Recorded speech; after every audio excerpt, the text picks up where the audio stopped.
আসসালামু আলাইকুম এভরিওয়ান।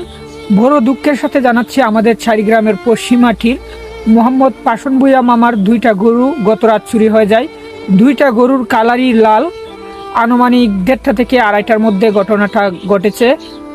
তো আপনারা যদি কোনো সহৃদয়বান ব্যক্তি এই ঘটনার খোঁজ খবর পেয়ে থাকেন, অবশ্যই স্ক্রিনে দেওয়া নাম্বারে যোগাযোগ করবেন। সেই সাথে এলাকাবাসীদের বলতেছি, আপনারা সবাই সতর্ক হন, প্রত্যেকটা পাড়ায় মহল্লায় পাহারাদার বসান।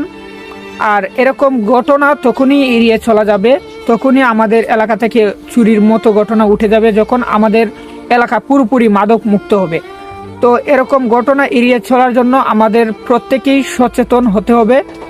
আর বিশেষ করে প্রশাসনের দৃষ্টি আকর্ষণ করছি, প্রশাসনের কাছে আকুল আবেদন করছি, কিভাবে মাদক মুক্ত সমাজ এবং কাঠামো গড়া যায়, এই দিকে আপনারা খেয়াল রাখুন। আর প্রত্যেকটা বছর যখন পানি আসে তখন কিন্তু চুরের উত্তাল বেড়ে যায়।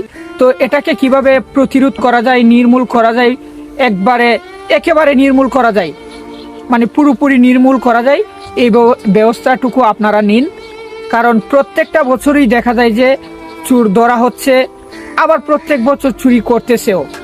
তো এটা পুরোপুরি নির্মূল হচ্ছে না। এটা কিভাবে পুরোপুরি নির্মূল করা যায় সেই দিকে আপনারা ব্যবস্থা নিন।